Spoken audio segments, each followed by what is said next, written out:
Selamat pagi atau selamat siang semuanya. Di sini saya akan jelaskan tentang materi gravitasi umum Newton. Ini bukan yang gravitasi harus 9,8 atau 10 itu ya, tapi menjelaskan dari mana angka 9,8 dan 10 itu bahkan bisa didapatkannya dari mana sih gitu. Nah, kenapa saya masih mengajarkan ini? Karena materi ini itu masuk ke PAT. Ada soal yang masuk PAT, tapi memang tidak semuanya saya masukkan sebagai tagihan tugas untuk kelas 10 IPA ya. Nah, kebetulan 10 IPA 3 dan 4 kan saya tidak ketemu. Jadi di sini saya tulis, silakan dipelajari. Kunci jawabannya nanti saya akan share lewat ketua kelas, tapi kemungkinan besok atau nanti malam. Saya tunggu dulu semua mengumpulkan tugas. Jadi harus saya cross check dulu semua mengumpulkan tugas yang saya berikan untuk kelas 10 IPA 3 dan 10 IPA 4. Oke. Kita next. Nah, di sini perintahnya bagi kelas 10 IPA 3 dan 10 IPA 4 ada 10 soal latihan di slide video ini. Nah, nanti letaknya dia berbeda-beda tempatnya, nggak selalu urut. Kerjakan di buku, tulis caranya yang lengkap, lalu diupload di GCR dengan bentuk satu file PDF. Maksimal upload pukul 15 WIB. Jadi saya tunggu nanti ya di GCR. Oke. Kemudian ini kita akan membahas hukum Kepler. Apa itu sih hukum Kepler? Nah, hukum Kepler ini kalau di buku cetak kalian ada di halaman 191 ya. Itu ditemukan oleh seorang astronomi namanya Johannes Kepler. Yang pertamanya itu dia mengembangkan teori sebelumnya yang ditemukan oleh Tycho Brahe, tapi yang lebih terkenal nanti adalah Johannes Kepler. Dia mempelajari tentang planet-planet yang ada di dalam tata surya ini. Dibagi menjadi hukum Kepler 1, 2, dan 3. Ada yang bilang Kepler, ada yang bilang Kepler gitu ya. Kalau saya kebiasaan bilang Kepler. Ya, terserah kalian.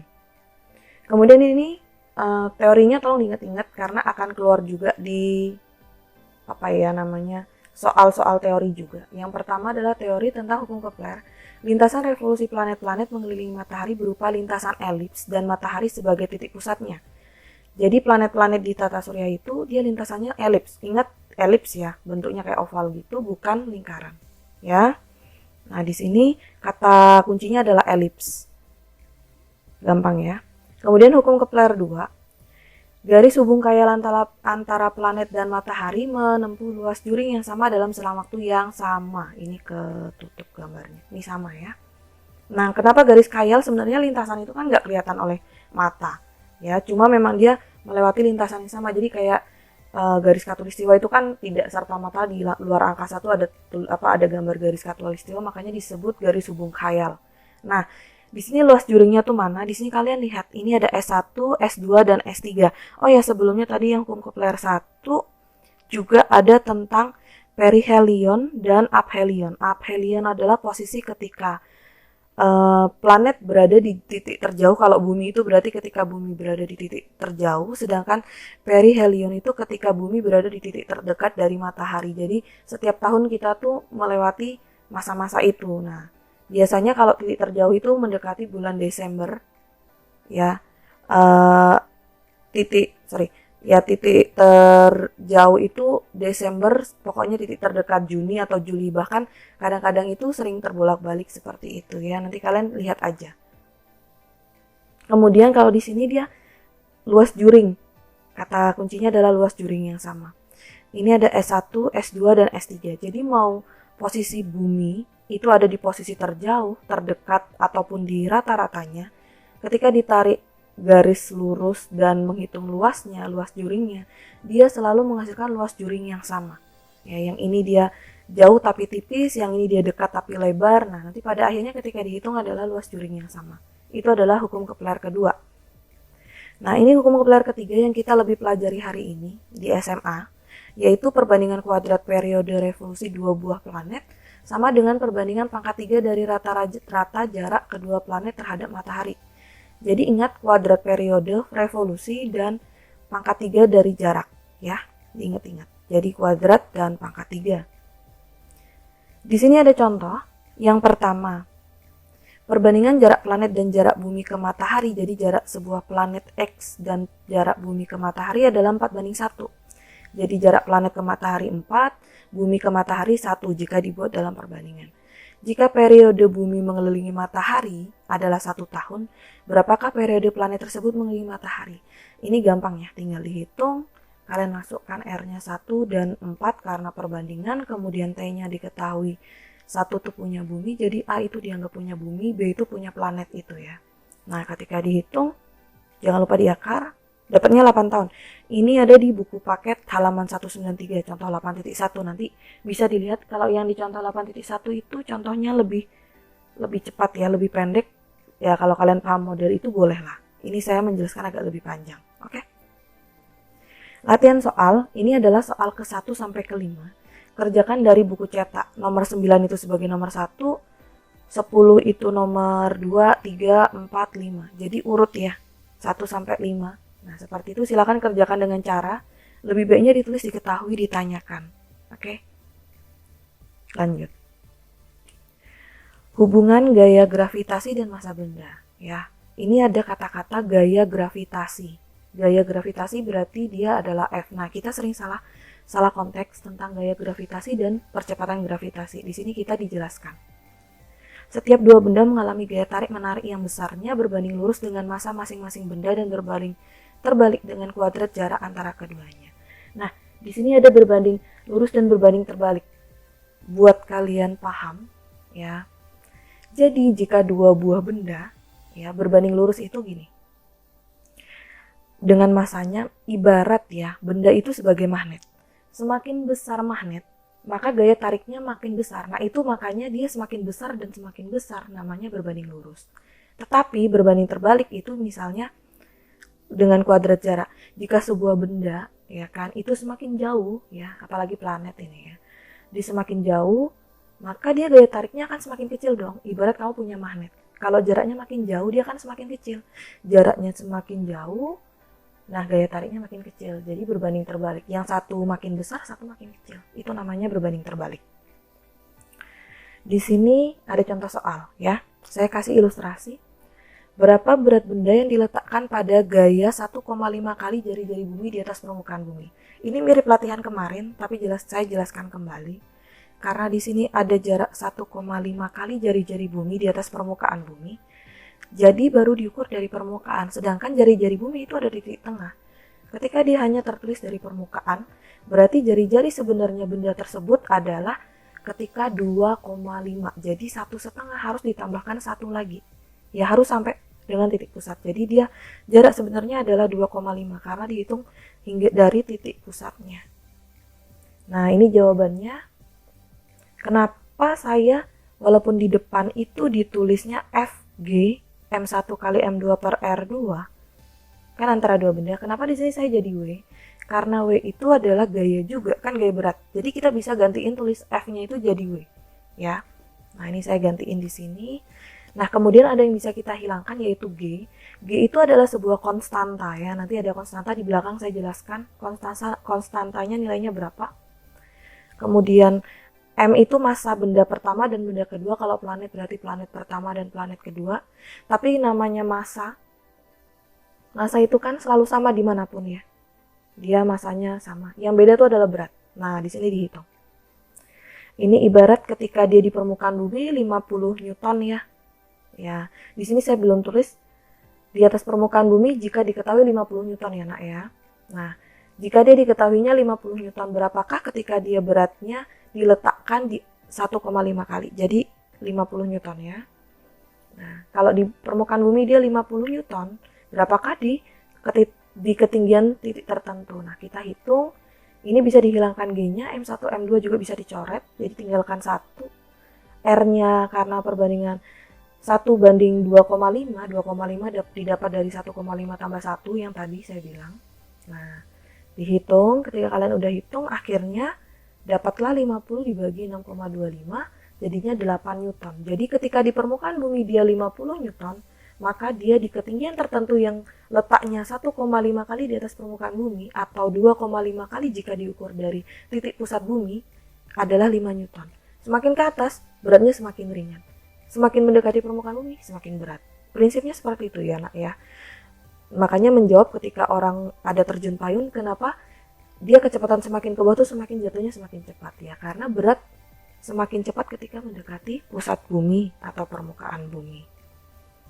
Nah, latihan soalnya di soal ke-6 itu sebagai di halaman 201 nomor 5 sebagai soal ke-6, dan soal ke-7 ini ada dari saya, ya kan, dari saya sendiri.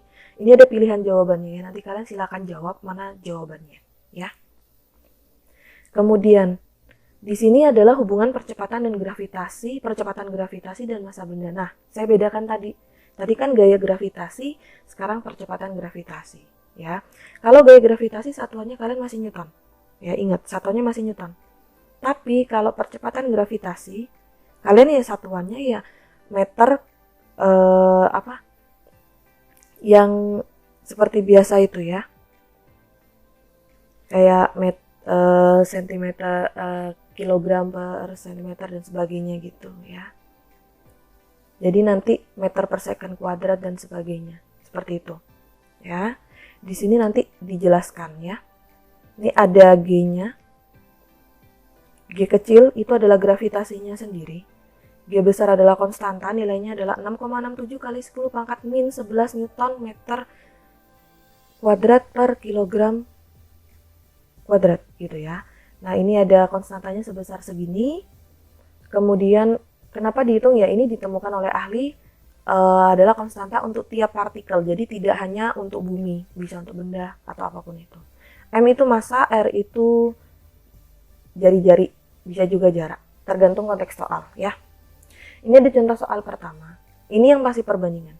Percepatan gravitasi pada permukaan bumi adalah sebesar 9,8 meter per second kuadrat ya. Yang tadi saya sempat hampir salah tadi ya, di meter per second kuadrat.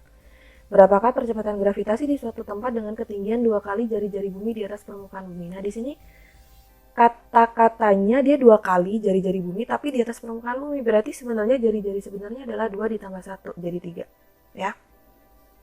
Kemudian kita hitung G1, rumus dimasukkan G1 dan G2 ya, R1, R2. Nah, G1 kita anggap mempunyai bumi, jadi 9,8. Kemudian ini masukkan R-nya dengan perbandingan 1:3 tadi. Ketika kalian hitung, nanti akan ketemunya adalah 9,8 dibagi 9, ketemunya 1,08 meter per second kuadrat. Jadi semakin dia tinggi posisinya, maka gaya gravitasinya, ya gaya gravitasinya ke bawah itu juga semakin kecil. Nah, semakin mendekati permukaan bumi, dia semakin besar gitu. Nanti ditemukan kok alasan kenapa ketemunya 9,8. Nah, di sini kita temukan kenapa gravitasi bumi itu 9,8. Jika jari-jari rata-rata bumi adalah 6.400 km, ini adalah rata-ratanya ya. Karena bumi pun itu tidak bulat banget, dia berbentuknya agak lonjong sedikit ya, dia agak lonjong sedikit, jadi ada titik terjauh dan titik terpendek. Nah, makanya diambil rata-rata adalah 6.400 km. Massa bumi adalah 6 kali 10 pangkat 24 kg, silakan bayangkan sendiri itu berapa. Dan konstanta gravitasi universal yang tadi, yang saya sudah beritahukan di awal, untuk tiap partikel sama, benda apapun itu, ya 6,67 kali 10 pangkat min 11 Newton meter kubik per kilogram, Newton meter kuadrat per kilogram kuadrat, bukan kubik, sorry. Maka tentukan kuat medan gravitasi di permukaan bumi. Jawabannya ini, ya. Dimasukkan angkanya, kemudian kalian samakan satuan internasionalnya, ya. Makanya tadi kan dia masih 6.400 km, ini saya ubah ke meter. Jadi di sini nanti menjadi 6,4 kali 10 pangkat 6. Ini adalah dalam meter ya, dikuadratin. Ketika sudah hitung adalah dapat 9,7 sekian sampai belakang. Nah, ketika dibulatin jadi 9,77, dibulatkan lagi kalau satu angka di belakang koma adalah 9,8 Newton per kilogram. Nah, di sini ada kata-kata note ya. Jika kuat medan gravitasi di permukaan bumi adalah 9,8 Newton per kilogram, harga ini sama dengan harga percepatan gravitasi, tapi dengan pengubahan satuan. Jadi harganya sama, 9,8, tapi satuannya menjadi meter per second kuadrat, karena ditanya ini adalah percepatan. Jadi kalian hati-hati ya, jika ditanyain kuat medan gravitasi, kalian jawabnya adalah Newton per kilogram. Kalau ditanyakan gayanya, gayanya tadi satuannya adalah Newton. Ya, gaya berat, gaya apa, Newton. Tapi kalau kuat medan gravitasi adalah Newton per kilogram. Kalau ditanyakan percepatan gravitasi adalah satuannya meter per second kuadrat. Ya, oke. Yang sama adalah kuat medan gravitasi dengan percepatan gravitasi, itu yang sama, cuma satuannya beda. Nah, di sini menjawab kenapa sih angka gravitasi bumi itu selalu 9,8. Nah, bahkan kita lebih gampang enaknya adalah dengan dibulatkan jadi 10 kan, walaupun sebenarnya adalah yang benar adalah 9,77 sekian-sekian. Oke, nih penjelasannya. Latihan soal. Ada di soal nomor 8, itu adalah di halaman 201 nomor 3. Soal 9, ini dari saya. Nah, ini ada pilihan jawabannya, A, B, C, D, E. Nanti yang mana? Ditulis caranya ya, ditulis diketahui, ditanyakan, dan caranya. Kemudian latihan soal nomor 10, ini ada di halaman 203 nomor 2 di uraian ya, di bagian uraian. Nah, ini sebagai soal 10. Udah, ini udah 10 soal, nanti silakan kalian kerjakan ya dengan baik. Terima kasih dan jangan lupa di-upload di GCR. Oke, semuanya. Semoga paham dan silakan dikerjakan. Model-model soal ini saya bisa bilang di PAT ada 5 soal ya. Jadi 2 soal itu tentang yang tadi hukum Kepler, jadi perbandingan kuadrat, periode kuadrat, dan jarak pangkat 3. Kemudian ada 2 soal tentang entah gravitasinya yang 2 atau gaya beratnya yang 2. Pokoknya antara itu. Nah, kalian silakan kerjakan supaya bisa mengerjakan PAT. Cukup ini aja. Oke, semuanya. Terima kasih.